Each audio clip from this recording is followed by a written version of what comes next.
Next है, तो हम लोगों ने solubility of non polar solute in non polar solvent देखा।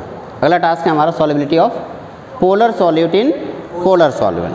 अच्छा, इससे पहले कि ये पोलर सॉलिड को पोलर सॉलिड में डिजॉल्व कराएं, पहले आप मुझे बताइए नॉन पोलर सॉलिड को जब हम नॉन पोलर सॉलिड में डिजॉल्व कराए थे उस दौरान 3 ऐसे फोर्स काम कर रहे थे जिससे सॉल्युबिलिटी हो रही थी। कौन कौन सा वो फोर्स था? पहला सॉल्यूट सॉल्यूट इंटरेक्शन, दूसरा सॉल्वेंट सॉल्वेंट इंटरेक्शन और तीसरा सॉल्यूट और सॉल्वेंट इंटरेक्शन। इन तीनों में अगर सॉल्यूट और सॉल्वेंट इंटरेक्शन ज़्यादा हुआ, सॉल्यूट सॉल्यूट और सॉल्वेंट सॉल्वेंट से, तभी सॉल्युबिलिटी हो सकती थी, अदरवाइज सॉल्युबिलिटी नहीं होती। नेक्स्ट हम डालेंगे सॉल्युबिलिटी ऑफ, सॉल्युबल होगा, सॉल्युबल होने का ये कंडीशन था। अगर वो होगा ही नहीं नहीं, वो पोलर नॉन पोलर वाले की जो 3 कंडीशन लिखवाया वो क्या था कि सॉल्युबल कब होगा, सॉल्यूशन कब बनेगा, जब सॉल्यूट और सॉल्वेंट का इंटरेक्शन, सॉल्यूट सॉल्यूट के इंटरेक्शन और सॉल्वेंट सॉल्वेंट के इंटरेक्शन से ज़्यादा होगा, तभी जा कर के सॉल्यूशन बनेगा, अदरवाइज सॉल्यूशन नहीं बनेगा। ठीक है, नेक्स्ट है, हाँ अब हम नॉन पोलर के बारे में डिस्कस। नेक्स्ट हेडिंग होगा आपका solubility of polar solute in polar solvent.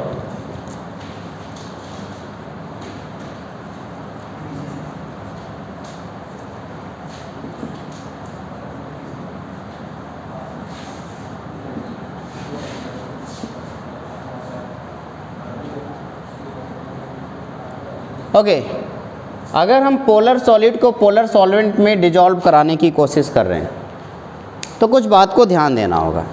जैसे चलो पोलर को छोड़ो, हम पोलर के बारे में डिस्कशन करने से पहले मैं आयनिक सॉल्ट ले लेता हूँ, NaCl। सॉल्ट तो सबने देखा है, लेकिन क्या उसको आपको ये पता है कि वो होता कैसे, बनता कैसे? नहीं, वैसा नहीं, वो गांधी जी ने दांडी यात्रा के दौरान इवेपोरेशन करा के बना दिया था, मैं उसकी बात नहीं कर रहा हूँ। मैं बात कर रहा हूँ कि उसके जो आयन्स हैं वो किस तरीके से अरेंज होते हैं। चलो मैं एक NaCl बनाता हूँ, मैंने एक सॉल्ट ले लिया NaCl। NaCl में Na+Cl-, Na+Cl- इस तरीके से होगा, फिर यहाँ Cl-, Na+Cl-, Na+, फिर Na+Cl-, Na+Cl-, Cl-, Na+, Cl-, Na+। ये आपका मान लीजिए एक सॉल्ट है, इसमें हर एक Na कितने Cl से घिरा हुआ नज़र आ रहा है? 4, ऐसा आपको लग रहा है। एक्चुअली एक ऊपर और एक नीचे भी होगा, तो टोटल कितने हुए? 6। सेम इसी तरीके से एक कैटायन आपको कितने Cl से घिरा हुआ नज़र आ रहा है? 6। तो इस वजह से इसका कोऑर्डिनेशन नंबर 6:6 हो जाता है। आप सोच रहे हैं कि ये कोऑर्डिनेशन नंबर क्या होता है? कोऑर्डिनेशन नंबर का सिंपल सा मतलब होता है कोई एक एटम कितने एटम को टच कर रहा है, वो उसका कोऑर्डिनेशन नंबर, यानी कि पड़ोसी। इसे नियरेस्ट नेबर बोलते हैं, कोऑर्डिनेशन नंबर को नियरेस्ट नेबर बोलते हैं। हालांकि उसके बारे में सॉलिड स्टेट पढ़ाते समय आपको डिस्कस किया जाएगा, अभी इसकी ज़्यादा ज़रूरत नहीं है। तो यहाँ पे जो पॉजिटिव टर्म है बेटा, जो इस तरीके से पॉजिटिव सिंबल है वो Na+ को रिप्रेजेंट कर रहा है, जो नेगेटिव सिंबल है वो किसको रिप्रेजेंट कर रहा है? Cl- को। इसी तरीके से वाटर का एक सिंबल है जिसे क्योंकि वाटर पोलर होता है इसलिए मैंने एक कैप्सूल टाइप से इसको रिप्रेजेंट कर दिया, ये वाटर का सिंबल। मेरे पास एक ग्लास ऑफ वाटर है और उस ग्लास ऑफ वाटर में NaCl डाल देगा। जैसे वाटर के मॉलिक्यूल पहले एकदम मस्त एकदम एंजॉय कर रहे होते हैं, लेकिन जैसे वो देखते हैं कि कोई और आया, फॉरेन पार्टिकल कोई एंट्री करता है, तुरंत वो एक्साइटेड हो जाते हैं, अरे कोई तो आया। अब वो दौड़ करके, वाटर के मॉलिक्यूल दौड़ करके इस NaCl के पास जाएंगे, और जब ये NaCl के पास जाते हैं, अब ध्यान से देखो और बताओ ये NaCl- की तरफ वाटर कौन से पोल के साथ अट्रैक्ट करेगा? पॉजिटिव। तो ये अपने पॉजिटिव टर्मिनल के साथ इसकी तरफ अट्रैक्ट होगा, और प्लस के साथ नेगेटिव टर्मिनल से अट्रैक्ट हो गया।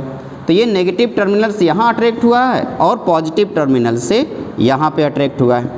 एक और बात ध्यान से सुनो, जब कभी, मैंने आपको ये भी बात बताई थी, कई बार बताई, जब कभी भी 2 पार्टिकल एक दूसरे के पास आते हैं तो क्या होता है? वो एक्साइटेड होते हैं। पार्टिकल की बात कर रहा हूँ। जब 2 पार्टिकल एक दूसरे के पास आते हैं तो क्या होता है? वो एक्साइटेड होते हैं, और एक्साइटेशन में एनर्जी रिलीज होती है। सिंपल सी बात है। अब यहाँ पे वाटर की पार्टिकल भी तो एक्साइटेड है ना, NaCl को देखा, वो एक्साइटेड हो गए और एक्साइटेड होकर वो NaCl के पास गए, और जब ये वाटर के पार्टिकल सोडियम के पास जा रहा है तो कुछ एनर्जी रिलीज हो रहा होगा। कौन सा एनर्जी है? इस एनर्जी, क्योंकि ये एनर्जी वाटर के मॉलिक्यूल की वजह से रिलीज हो रहा है, that's why this energy is known as hydration energy. कौन सी एनर्जी होगी? Hydration energy. एक और एनर्जी है यहाँ पे जो इन दोनों को बांध के रखा हुआ है, इन दोनों को, कैटायन और एनायन को बांध के रखने वाली एनर्जी कौन सी है बेटा? Lattice enthalpy. क्या बोलेंगे इसे? Lattice enthalpy. और यहाँ पे जो एनर्जी अभी यहाँ से रिलीज हो रही है वो एनर्जी कौन सी है? Hydration enthalpy. एक बात बताओ, हाइड्रेशन एंथैल्पी क्या करना चाहता है? हाइड्रेशन एंथैल्पी करना चाहता है NaCl को और Cl- को अलग करना चाहता है। NaCl में से Na+ को और Cl- को अलग करना चाहता है। लैटिस एंथैल्पी क्या करना चाहता है? वो NaCl को साथ में रखना चाहता है। कौन जीतेगा? वो साथ में रहेंगे या अलग हो जाएंगे? ये डिपेंड करता है कि जीतता कौन है। अगर लैटिस एंथैल्पी जीत गया तो वो साथ में रहेंगे, और अगर हाइड्रेशन एंथैल्पी जीत गया तो अलग हो जाएंगे। अब हमें कैसे पता चलेगा कौन जीता? पहले देख लेंगे क्या वो सॉल्युबल हो गया या नहीं हुआ। अगर सॉल्युबल हो गया इसका मतलब हाइड्रेशन एंथैल्पी ज़्यादा थी, और अगर सॉल्युबल नहीं हुआ, कोल्ड वाटर में एकदम मस्त चिल्ड वाटर, और उसमें चीनी डाल करके डिजॉल्व करने की कोशिश करो, क्या होगा? नहीं घुलती। और गर्म पानी में अगर वही चीनी डालो, दो ऑप्शन है आपको आंसर देना है, 4 ऑप्शन दूंगा आपको आंसर देना है ना। गर्म पानी में चीनी जल्दी घुल जा रहा है जबकि ठंडे पानी में चीनी नहीं घुल रहा है। 4 ऑप्शन में से एक ऑप्शन सही होगा। पहला, in hot water hydration enthalpy is higher than lattice enthalpy. दूसरा option, in cold water hydration enthalpy is higher than lattice enthalpy. तीसरा option, in hot water lattice enthalpy is higher than hydration enthalpy. चौथा, in cold water lattice enthalpy is higher than hydration enthalpy. पहला और दूसरा, fourth, lattice enthalpy is higher than hydration enthalpy in cold water. अब यार इतना भी याद नहीं रहता। First and fourth, first and second, okay ठीक है। चलो आओ चेक करते हैं। शुगर है, in cold water lattice enthalpy is higher than hydration enthalpy, ठीक है।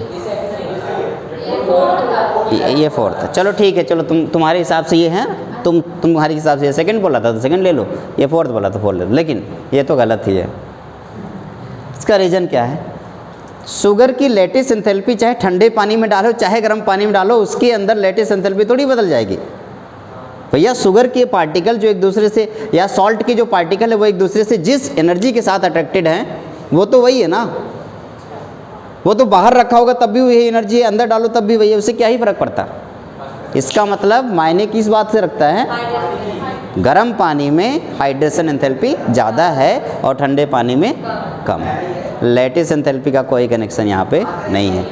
लैटिस एंथैल्पी तब काम करेगी जब आप जैसे सेम कंपोनेंट में, ध्यान सुनना, मैंने कहा सेम टेम्परेचर का एक वाटर ले लो, उसी वाटर में हमने उसी वाटर को 2 अलग अलग ग्लास में रख दिया। अब एक में हमने NaCl डाला और एक में हमने MgO डाल दिया। मैंने कह रहा हूँ NaCl ज़्यादा जल्दी डिजॉल्व हो जा रहा है, तो इसका क्या ऑप्शन है? हाइड्रेशन एंथैल्पी ज़्यादा है या लैटिस एंथैल्पी कम है?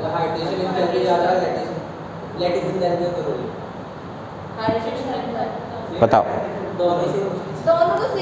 दोनों सेम है।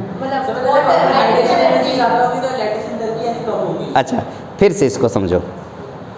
पहले क्वेश्चन में मैंने क्या बोला कि पानी अलग अलग था और आपने जो सॉल्ट डाला था वो सेम था, और इस वजह से गर्म पानी में सॉल्ट जल्दी डिजॉल्व हो गया था। क्यों? क्योंकि हाइड्रेशन एंथैल्पी ज़्यादा था। क्योंकि सॉल्ट सेम है तो लैटिस एंथैल्पी भी सेम होगी। दूसरे केस में मैंने पानी सेम रखा है और सॉल्ट अलग अलग डाला है। हाँ, क्योंकि इस बार सॉल्ट अगर वाटर सेम है तो हाइड्रेशन एंथैल्पी तो सेम हुई, तो कौन? NaCl की लैटिस एंथैल्पी कम होगी, तभी तो डिजॉल्व हो रहा है। ठीक है, वेरी गुड। तो अब यहाँ पे देखते हैं, इसमें आपने कहा कि सर हाइड्रेशन एंथैल्पी का काम है NaCl को अलग करना, जबकि लैटिस एंथैल्पी का काम है NaCl को बांध के रखना, यही है ना। अब वही ऑप्शन मैंने कहा, case number 1, if hydration enthalpy, if hydration enthalpy is higher than lattice enthalpy. अब बताओ बेटा, सॉल्युबिलिटी होगी या नहीं होगी? हाँ, solubility occur.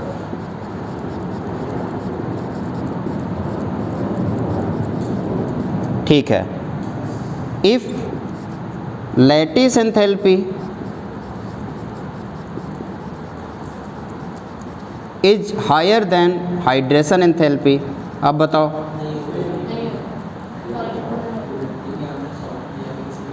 solubility does not occur। हो सकते हैं, फिर आपको काम करना होगा, थोड़ा सा चम्मच डाल के घुमाना होगा। देखो अब एक और बात, एक प्यारा सा सवाल और मैं कह रहा हूँ, चलो मान लो हमने एक सॉल्ट को पानी में डाला, सॉल्ट की लैटिस एंथैल्पी 20 किलो जूल है, सॉल्ट की लैटिस एंथैल्पी 20 किलो जूल है, और जो जब उससे को हमने पानी में डाला तो जो हाइड्रेशन एंथैल्पी आई वो 30 किलो जूल की आई, तो क्या सॉल्युबिलिटी होगा? हो जाएगा। क्यों? क्योंकि hydration enthalpy is greater than.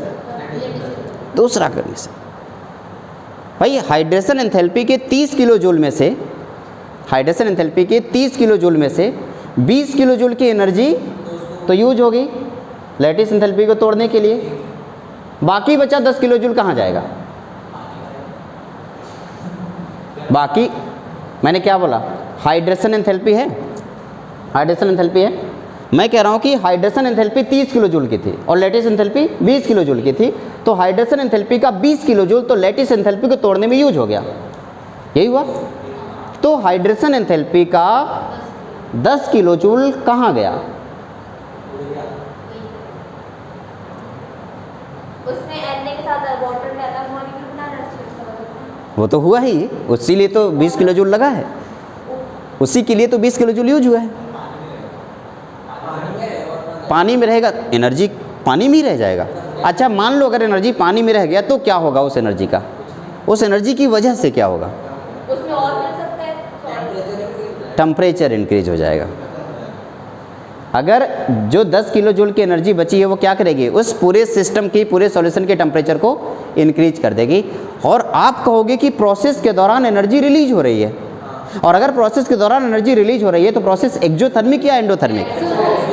तो आप समझ में आ गया एक्जोथर्मिक की कंडीशन क्या होती है। एक्जोथर्मिक की कंडीशन ये होती है कि जो फॉर्मेशन ऑफ हीट एनर्जी है वो हमेशा ग्रेटर देन रिक्वायर्ड हीट से होगी। जब दो चीज़ों को एक दूसरे में मिलाओगे तो जो एनर्जी का फॉर्मेशन हो रहा है वो ज़्यादा होगा, किससे? रिक्वायर्ड एनर्जी से। ओके, कोई दिक्कत तो नहीं है ना। इस केस में बताओ, इस केस में एक्जोथर्मिक या एंडोथर्मिक? इस केस में हाइड्रेशन एंथैल्पी के ज़्यादा होने के केस में एक्जो या एंडो? और नीचे वाला क्या होगा? क्या ये क्लियर है? मैं उम्मीद करूंगा कि ये पॉइंट आपको क्लियर हो गया। अच्छा एक और बात लगे हाथ इसी टाइम पे पढ़ लेते हैं। आप लोगों ने सुना होगा, आप लोगों ने ऐसा सुना होगा कि सॉल्ट जब हम वाटर में डालते हैं तो कुछ सॉल्ट तो डिजॉल्व हो जाते हैं। ऐसा किसी ने कहा था कि पानी में बीच में जगह होता है, गैप होता है, उस गैप में वो सॉल्ट जा कर के फिट हो जाते हैं और उसकी वजह से क्या हो जाता है? वो डिजॉल्व हो जाता है। यही होता है? ऐसा कुछ भी नहीं होता। ये सब बेवकूफ़ बनाने के तरीके हैं। सॉल्ट में कहीं बीच में जो पानी में गैप नहीं होता, जिस गैप में जा कर के वो डिजॉल्व हो जाता है, बल्कि क्या होता है क्लियर करोगे आज। देखो धीरे धीरे क्या होगा, ध्यान देना, धीरे धीरे क्या हुआ, ये हाइड्रेशन एंथैल्पी, ये वाटर के मॉलिक्यूल इसके पास गए, हाइड्रेशन एंथैल्पी अंदर इंटर की, जिसकी वजह से सोडियम थोड़ा सा दूर आएगा, और जैसे ही थोड़ा सा दूर होगा दूसरा वाटर के मॉलिक्यूल अंदर चला गया और वो उसको और दूर कर देगा, फिर थोड़ा सा और गया, फिर अंदर चलाया, इसको दूर करेगा। एक टाइम क्या आएगा कि पूरा का पूरा सोडियम के जो आयन है, पूरा का पूरा सोडियम का आयन चारों तरफ से वाटर के मॉलिक्यूल से घिरा हुआ आपको नजर आएगा। क्या ऐसा क्लियर है? अब इस टाइम पे वाटर का नेगेटिव पार्टिकल इधर और पॉजिटिव पार्टिकल इधर आपको नज़र आ रहा है ऐसे। सेम यही केस किसके साथ होगा? Cl के साथ। सेम यही केस Cl माइनस के साथ होगा। Cl माइनस के साथ जो वाटर के मॉलिक्यूल होंगे वो अपने पॉजिटिव टर्मिनल के साथ। एक बात बताना बेटा, ध्यान से सुनो, ये कौन सा आयन है? Na+ और ये कौन सा आयन है? ये जो Na+ आयन है ना, ये जो सोडियम है Na+ और यहाँ पे जो माइनस यानी कि Cl माइनस है, इस आयन को आप हाइड्रेटेड आयन बोलते हो। क्या बोलते हो? Hydrated ion. क्यों हाइड्रेटेड आयन बोलते हैं? क्योंकि वाटर से घिरा हुआ है, इसलिए हाइड्रेटेड आयन बोलते हैं। यही एक रीज़न है, सिंपल सा रीज़न है कि जब कभी भी आप NaCl को वाटर में डालते हो तो कभी भी NaOH एंड HCl नहीं बनता, बल्कि क्या होता है, इसके बदले जब भी कभी आप NaCl को वाटर में डालते हो तो आप Na+.H2O XH2O लिख देता हूँ, .XH2O + Cl-.YH2O, ये वाटर के साथ, इसे हाइड्रेटेड आयन बोलते हैं। क्या बोलते हैं इसे? Hydrated ion. तो एक बात बताओ, किसी भी आयनिक या किसी पोलर सॉलिड को जब पोलर सॉलिड में डिजॉल्व करते हैं तो दो एनर्जी काम करती हैं, कौन कौन सी? Hydration and lattice. और सॉल्युबल होने के लिए कंडीशन क्या है? Very good. एक और बात, एक प्यारा सा क्वेश्चन, ज़रा मुझे बताओ, एक सोडियम को हटाने के लिए कितने वाटर के मॉलिक्यूल लगे हैं यहाँ पे? 1 2 3 4 5 6। और एक क्लोरीन को हटाने के लिए 6 मॉलिक्यूल, यानी कि 12 मॉलिक्यूल यूज करके मैंने एक NaCl के मॉलिक्यूल को हटाया है। एक NaCl के मॉलिक्यूल को डिजॉल्व करने में वाटर के कितने मॉलिक्यूल यूज हुए हैं? 12 मॉलिक्यूल यूज हुए हैं। अगर मैं आपसे कहूँ कि एक ग्लास में पानी है और उस पानी में टोटल 12,000 मॉलिक्यूल वाटर के हैं, ठीक है, 12,000 मॉलिक्यूल वाटर के हैं, तो NaCl के कितने मॉलिक्यूल डिजॉल्व होंगे? 1000 मॉलिक्यूल डिजॉल्व कर पाओगे। इससे ज़्यादा डिजॉल्व कर पाओगे? क्यों? क्योंकि कोई बीच में जगह नहीं होता, बल्कि वाटर के मॉलिक्यूल की रिक्वायरमेंट होती है। अब आपने पानी को गर्म कर दिया, ध्यान से देखो, अगर आपने क्या किया, पानी को गर्म कर दिया तो अभी 6 मॉलिक्यूल की ज़रूरत नहीं पड़ेगी, क्योंकि पानी पहले से गर्म है, हाइड्रेशन एंथैल्पी पहले से ज़्यादा है, तो हो सकता है 4 मॉलिक्यूल से 4 हो सकता है 4 मॉलिक्यूल से ये Cl डिजॉल्व हो जाए, 4 मॉलिक्यूल से डिजॉल्व हो जाए, तो क्या 2 यहाँ से 4 मॉलिक्यूल बन जाएंगे? तो अभी 12 में कितने मॉलिक्यूल डिजॉल्व हो जाएंगे? देखो, 4 मॉलिक्यूल इधर, 4 मॉलिक्यूल इधर, है ना, 8 मॉलिक्यूल में पूरा का पूरा ये डिजॉल्व हो गया। अब आपके एक NaCl मॉलिक्यूल को डिजॉल्व करने में 8 की ज़रूरत पड़ी, यानी कि 4 वाटर के मॉलिक्यूल फ्री हो गए। ऐसे ही किसी दूसरे मॉलिक्यूल से भी 4 फ्री होंगे तो एक और मॉलिक्यूल डिजॉल्व हो जाएगा। पहले सिर्फ 2 मॉलिक्यूल डिजॉल्व होते थे, अभी 3 मॉलिक्यूल डिजॉल्व हो जाएंगे। हाँ, इसका मतलब टेम्परेचर बढ़ाने पर हाइड्रेशन एंथैल्पी इंक्रीज हो जाती है, जिसकी वजह से वाटर की कम अमाउंट की ज़रूरत पड़ती है NaCl को डिजॉल्व करने के लिए, और इस वजह से वो डिजॉल्व हो जाता है। क्या यहाँ तक कोई दिक्कत है? नहीं है ना? तो ये हो गया आपका solubility of polar solute in polar solvent.